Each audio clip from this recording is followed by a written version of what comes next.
Everyone, this is Michael. Today is a rather rainy Wednesday afternoon and I'm coming to you from my apartment here in Shanghai, China.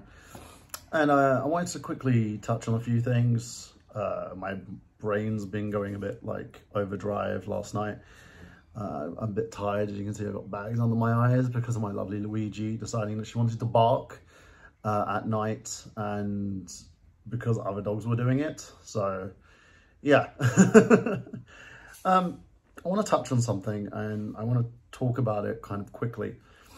And it's kind of an elaborated video from when I initially moved to China, because I was talking about where I was in a rather toxic relationship with my country, in a sense. Not just the country, but it was with people in general. Like, people don't understand, when you're at your lowest of lows, you're going to have those who come to you who aren't very nice people, and they do it because they think they can get something out of you. One, of course, was my former agent, Elaine Eaglestone. And I had someone message my page and talk to me about the situation that she was having because she signed with Elaine. And basically, it's still going on. The toxicity is still going on. She's still sending her actors to bully and harass people. She's getting people to praise her like she's the second coming of Jesus Christ. And I want to just basically speak on this because I think we're in this kind of lull where we think that people in Hollywood, not just Hollywood itself, but in the film and television industry, the theater industry, producers, directors, and agents still aren't being held accountable for their actions. And it's the truth. They're not. Like, you can still have an actor go around, like you saw with the Noel Clarke situation that's happened recently, and there's no kind of evidence that's like, there's allegations and we should respect everyone's allegations.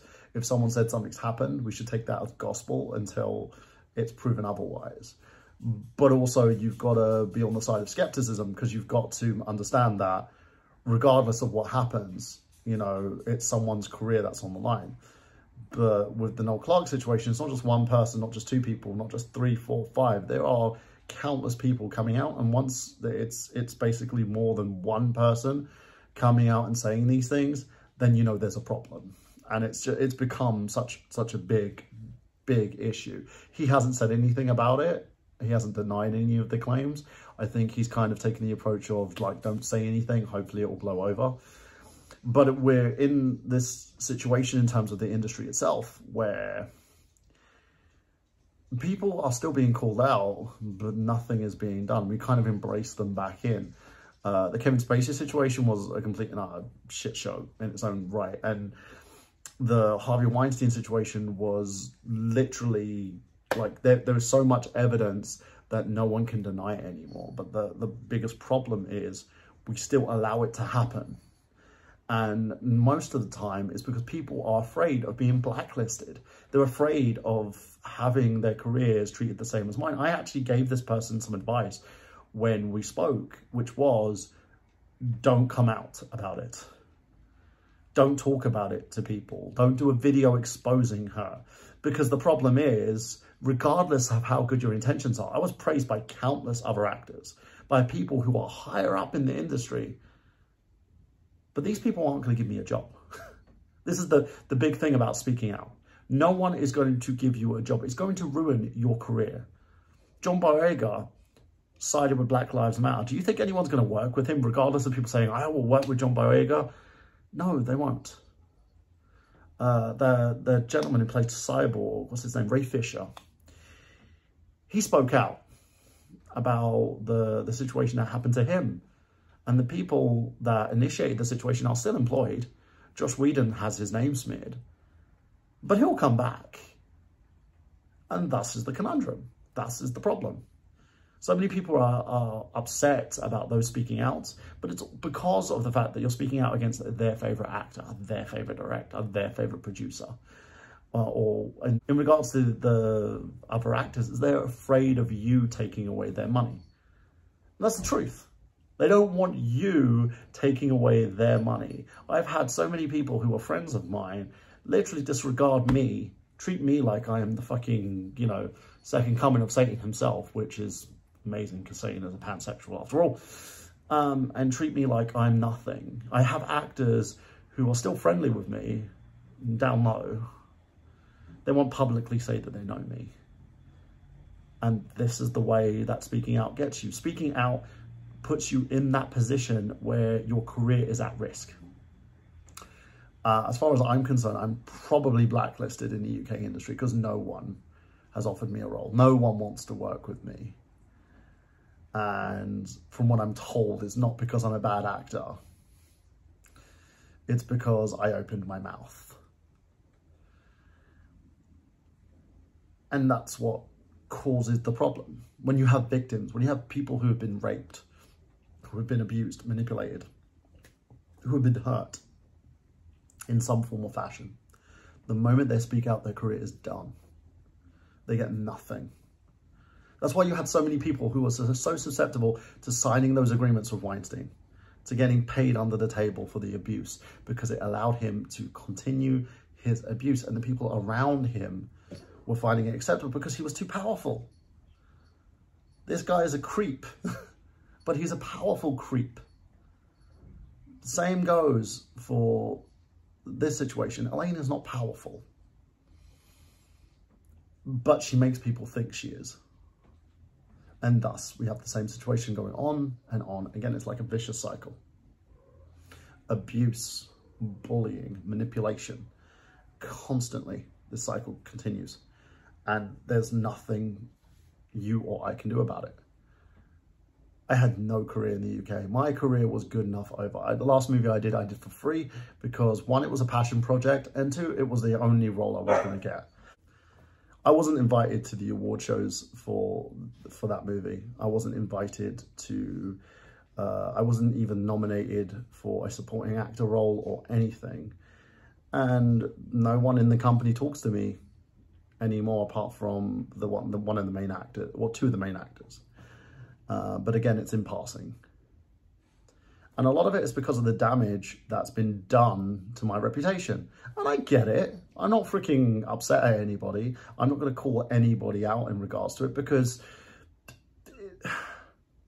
we all make choices. I made a choice to speak out against someone. I made a choice to let that person know that I wasn't taking their abuse and to warn other people. But it cost me. And it completely and utterly angers me in a way. You know, I love being in China. I love being here. I love being surrounded by all this tech. I love having the relationships I do here and being in a place where I feel that I'm not just needed, but I'm appreciated. But at the same time, I love acting. Acting is my passion. Acting is the love of my life in a sense. Everything else is a mistress. And to see my career fall apart because of a video that I did, and also because of the allegations made by Elaine, it shows you the fact is you are disposable in this, unless you are like a big actor, like if you're a Chris Hemsworth or you're a Chris Pratt or a who played Captain America, Chris Evans. There we go. Brain's kind of working today. Chris Evans. So if you've basically one of these big industry stars, or a Gal Gadot, for instance, you can literally speak out and there's no repercussions because you're too big to have any repercussions. But if you're someone like me, you have your scene deleted that cost millions of dollars and your name taken off the credits for a movie that was a passion project of mine. Wonder Woman 1984 was a passion project of mine and something that I should have had my name attached to, and my scene should have been there, but it wasn't. And it just didn't ruin the scene for me, it ruined it for everybody involved. The other film, like my name's still on it. I still have a very big presence on it, but I'm not considered as big as the other actors involved in the project.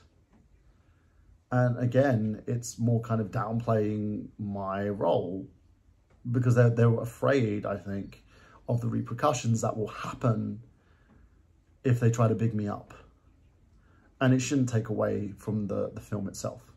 The film was an amazing movie, by the way. I'll drop a link to the movie. But it does bother me.